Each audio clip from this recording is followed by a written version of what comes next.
என்னடா முறைக்கிற? பசிக்குதா? தா பண்ணு. என்னடே, எங்க பாஸ் உங்களை கொல்ல வேண்டாம் சித்திரவதை பண்ணுன்னு சொன்னாரு. பாவனு பண்ண கொடுத்தா தட்டி வரியா? அந்த ஆறுமுகம் தான் எங்களை கிட்னாப் பண்ண சொன்னா. அந்த ஆறுமுகத்துக்கு என்ன வேணும்? எதுக்கு எங்களை இப்படி கடத்தி வச்சு டார்ச்சர் பண்றீங்க? டேய், எங்க தலைவர் எதுக்காக உங்களை கடத்தி வச்சிருக்காருங்கிறத அவரே வந்து சொல்லுவாரு. அது வரைக்கும் நீங்க அவன் இவன்னு சொல்லாம அமைதியா இருந்தீங்கன்னா உங்க உடம்புல காயம் இல்லாம தப்பிப்பீங்க. இல்ல என்னடா கேவலம் சொத்து தானே? இந்த சொத்துக்காக தான் ஆறுமுகம் கடத்தி வச்சு டார்ச்சர் பண்றான். அவன் ஆம்பளையா இருந்தா நேர்ல வந்து என்கிட்ட சண்டை போட சொல்றான். இதெல்லாம் விட்டுட்டு பொட்டத்தனமா உங்க எல்லாரையும் வச்சுக்கிட்டு காமெடி பண்ணிட்டு இருக்கானா? இது காமெடியா? அப்போ நான் கடத்திட்டு வந்தது உனக்கு சீரியஸா தெரியல.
சார், டாக்டர் உள்ள கூப்பிடுறாரு.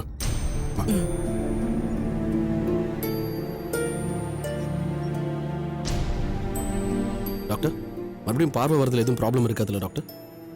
இன்னைக்கு இருக்கிற மெடிக்கல் இம்ப்ரூவ்மெண்ட்ல எவ்வளோ பெரிய ப்ராப்ளம்னாலும் சால்வ் பண்ணிடலாம். பட் ப்ராப்ளம் என்னங்கிறத தெரிஞ்சு அதை சரி பண்றதுக்கான செலவும் கால அவகாசமும் கொஞ்சம் முன்ன பின்ன வித்தியாசப்படும், அவ்வளவுதான். டாக்டர், எத்தனை கோடி செலவானாலும் பரவாயில்ல, என் மருமகளுக்கு பார்வை வந்தா போதும். கோடி கணக்குல எல்லாம் ஒன்னும் செலவு பண்ண தேவையில்லமா.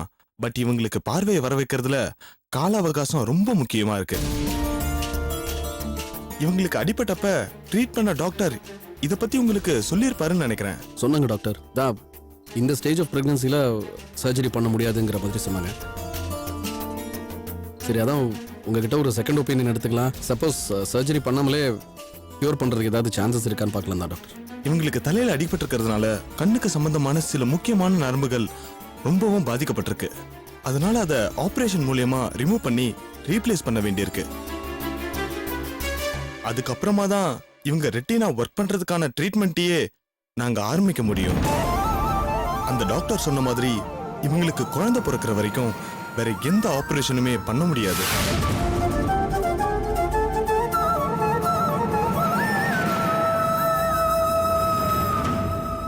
அப்படி செஞ்சா ரத்தம் நிறைய விரயமாகும். அது டெலிவரி டைம்ல பெரிய ப்ராப்ளத்தை உண்டு பண்ணிடும். அதனால இப்போதைக்கு ஒன்னும் அவசரப்பட வேண்டாம். டாக்டர், பிரசவத்துல குழந்தை மட்டும் பிறக்கிறது இல்ல, அதை பெத்து கொடுக்கிற தாயும் மறுபடியும் பிறக்கிறான்னு சொல்லுவாங்க. இந்த பிரசவங்கிற மறுபிறவியில நான் குருடியா பிறந்து நான் பெத்த குழந்தைய பார்க்க முடியாம தவிக்கிற தவிப்புக்கு பதிலா குழந்தையை பெத்தெடுத்த அடுத்த நிமிஷம் நான் செத்து போயிடலான்னு தோணுது டாக்டர். நந்தினி, இருங்க ஒரு நிமிஷம் இருங்க. இப்ப என்ன ஆச்சுன்னு நீங்க இவ்ளோ விரத்தியா பேசுறீங்க? உங்களுக்கு சுத்தமா பார்வையே வராதுன்னு நான் சொல்லலையே. குழந்தை பிறக்கிற வரைக்கும் கொஞ்சம் வெயிட் பண்ணுங்கன்னு சொல்றேன். நீங்க பெத்த குழந்தைய உடனே பார்க்க முடியாட்டாலும் ஒரு 4-5 மாசம் கழிச்சு நீங்க பார்க்க தானே போறீங்க. இது எல்லாத்தையும் நினைச்சு உங்க மனசுல பாசிட்டிவ் தாட்ஸை வளர்த்துக்கணுமே ஒழிய எக்காரணத்தை கொண்டும் இந்த மாதிரி நெகட்டிவ் சைடுல திங்க் பண்ணவே கூடாது. நம்மளோட உடம்பு ஆரோக்கியமா இருக்கும்போது நமக்கு இருக்கக்கூடிய தன்னம்பிக்கையை விட நம்ம உடம்புக்கு பாதிப்பு ஏற்படும் போது நமக்குள்ள நாமளே ஏற்படுத்திக்கக்கூடிய தன்னம்பிக்கை தான் ரொம்ப முக்கியம். இந்த நேரத்துல நம்ம மனசுக்குள்ள நம்ம எவ்வளவுக்கு எவ்வளவு தன்னம்பிக்கை ஏற்படுத்திக்கிறோமோ அவ்வளவுக்கு அவ்வளவு நம்ம சீக்கிரமாவும் சரியாவும் கியூர் ஆயிடலாம். என் சர்வீஸ்லயே சிவியர் ட்ரீட்மெண்டால மட்டும்தான் உங்க ப்ராப்ளத்தை கியூர் பண்ண முடியும்னு நாங்க சொல்லி அனுப்பின எத்தனையோ பேஷண்ட்ஸ் இதனாலேயே ரொம்ப சீக்கிரமாவே குணமாயிடுவாங்க. அப்ப நாங்க தப்பா கெஸ் பண்ணிட்டோம்னு அர்த்தம் இல்ல, அவங்க சரியா தன்னம்பிக்கையை வளர்த்துக்கிட்டாங்கன்னு அர்த்தம். அந்த நம்பிக்கை தான் எங்க கணிப்பையும் மீறி அவங்கள சீக்கிரமா குணமடைய வச்சிருக்கு. அந்த மேஜிக் உங்களுக்கும் சாத்தியம்தான். அதனால மேலும் மேலும் தன்னம்பிக்கையை நீங்களும் வளர்த்துக்கணும். புரியுதா மிஸ்ஸஸ் நந்தினி? புரியுது டாக்டர். இனிமே நான் எதுவும் நெகட்டிவா பேச மாட்டேன். Very good. இப்போதைக்கு உங்க தன்னம்பிக்கை தான் உங்க பார்வையே.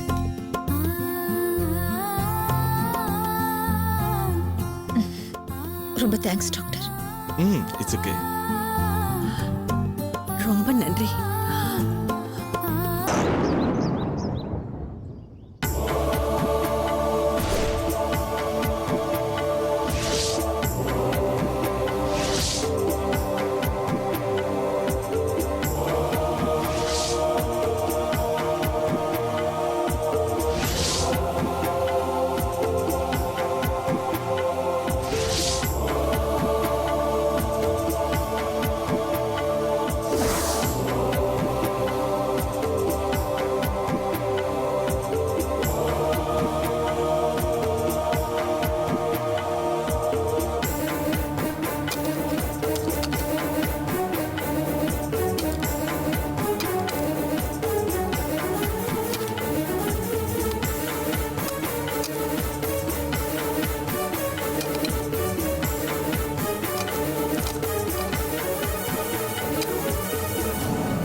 என்னம்மா இது, நீ பாட்டுக்கு தனியா கீழே இறங்கி வர?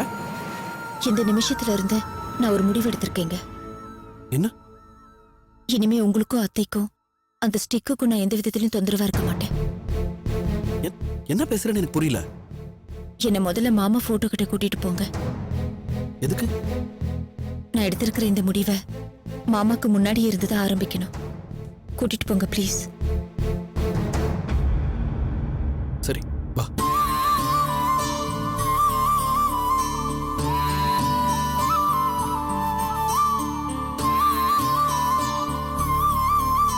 பொறுமையா.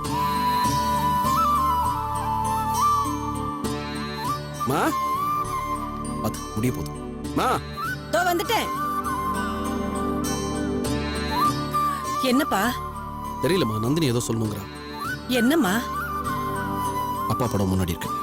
ஏங்க மாமா படுத்துக்கிட்ட விளக்கேத்திருக்கா? இல்ல, இதோ ஏத்த சொல்லலாம். அம்மா லக்ஷ்மி எங்க? லக்ஷ்மி இல்ல வேண்டாங்க, நானே ஏத்துறேன். நீயா? ம். இரு, என்ன ஒரு நிமிஷம் இரு. நீ எப்படி இதை கொடுங்க. பார்த்து மெதுவா, கொஞ்சம் கொஞ்சம் குனிஞ்சு வா. மெதுவா மெதுவா வா. சுற்றிட போது. ம், அவ்வளோதான்.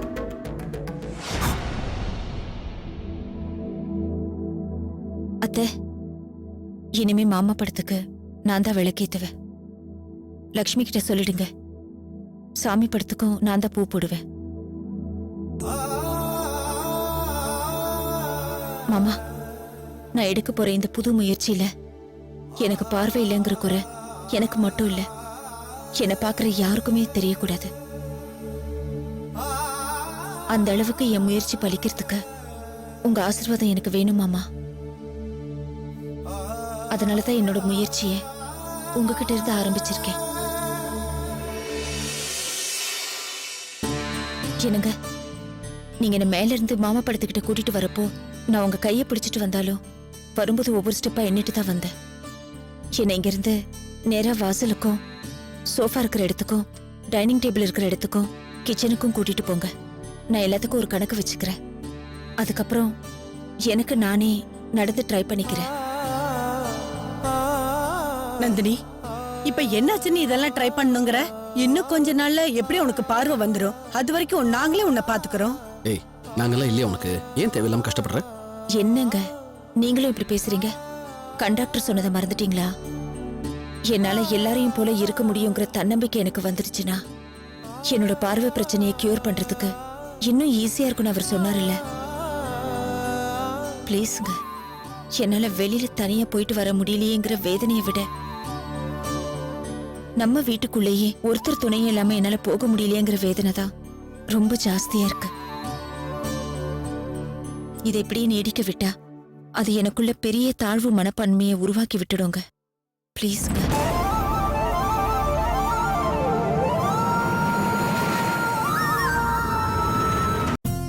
சரி வா, இதோ ட்ரை பண்ணலாம்.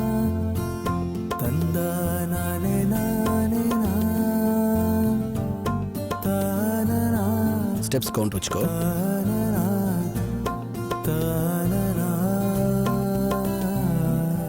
சோஃபா மெதுவா லெஃப்ட்ல திரும்ப. ரிலாக்ஸ்டா வா, ஒன்றும் பிரச்சனை இல்லை. இன்னும் ஒரே ஸ்டெப். இது வாசக்கதவு. மறுபடியும் லெஃப்ட்ல திரும்ப. ஸ்ட்ரைட்டா வா. ஸ்டெப்ஸ் கவுண்ட் வச்சிருக்கியா?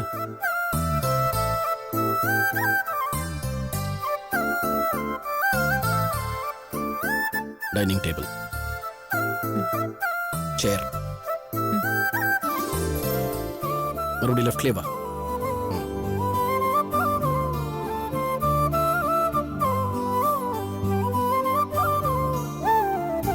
இன்னொரு 2 ஸ்டெப்பு.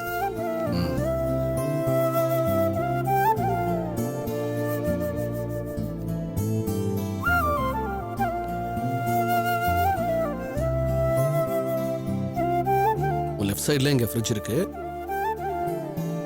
அப்படி ரைட்ல திரும்பிக்கோ. ஒரு ரைட் சைடில் மேடை இருக்கு. சரியா? பார்த்து.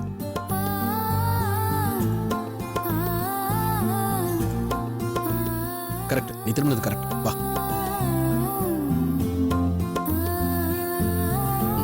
இப்படி இப்படி இப்படி வா.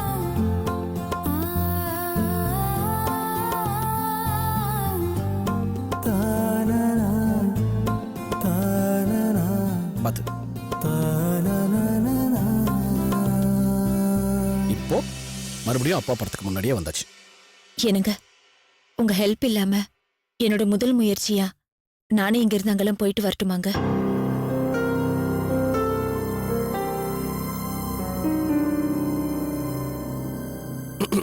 சரி, நான் போய் ஸ்டிக் எடுத்துட்டு வந்து. என்னங்க, வேண்டாங்க. ஸ்டிக் இருந்தா யாரோ எனக்கு ஹெல்ப் பண்ற மாதிரியே இருக்கும். அதனால நானே தனியா போறேன். சரி போ.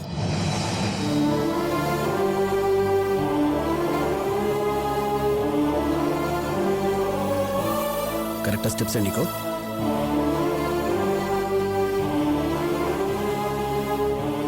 ஓ தைரியமா.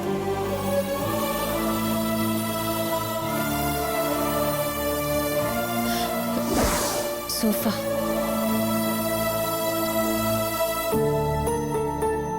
சோஃபாங்க. Good, very good.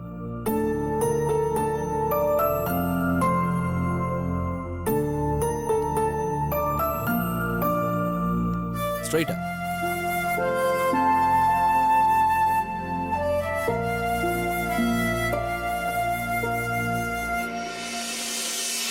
Main door. Very good, very good. இங்க இருந்து லெஃப்ட்ல திரும்பணும். கரெக்ட்.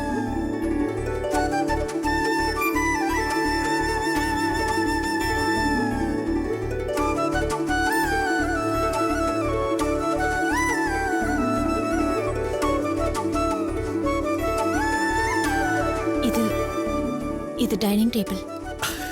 Good, good. திரும்பவும் இப்ப நான் லெஃப்ட் திரும்பணும். கரெக்ட்.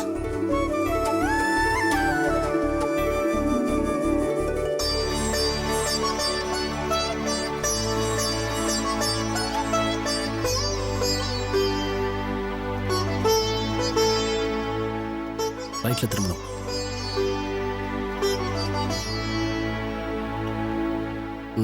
Kitchen, kitchen.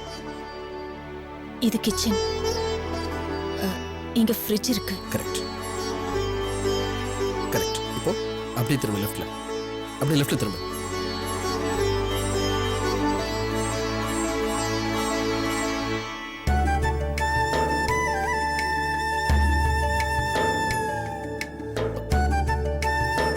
பார்த்து பிடிச்சுக்கோ.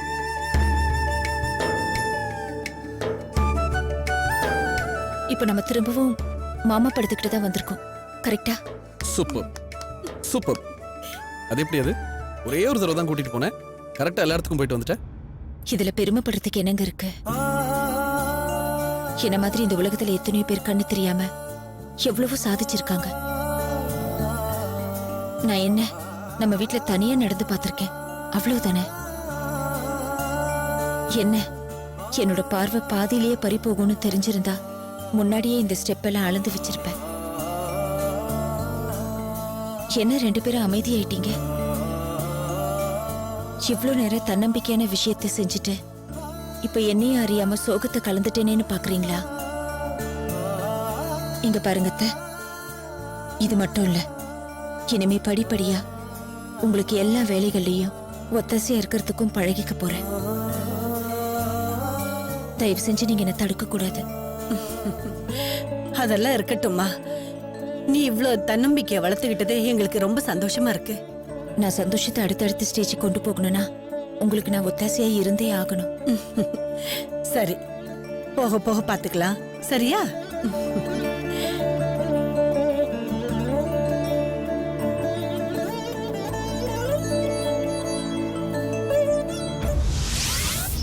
என்னடா சொல்ற?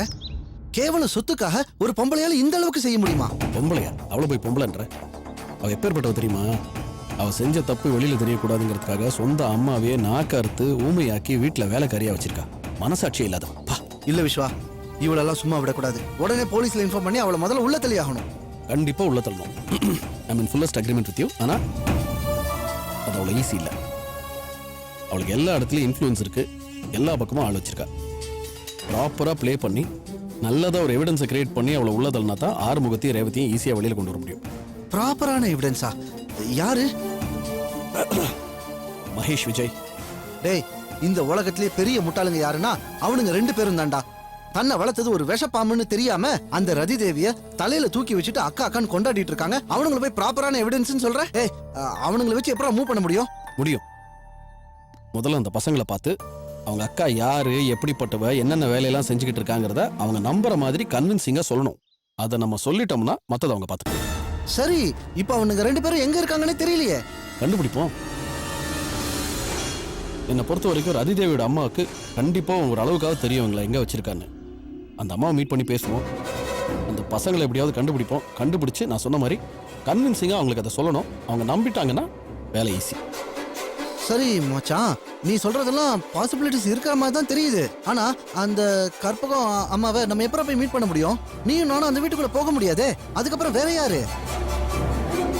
நீயும் நானும் போக வேண்டிய அவசியம் இல்லை. வேற ஆள் ஏற்பாடு பண்ணிருக்கேன். வேற ஆளா? யாரு? நம்ம சண்முகம்.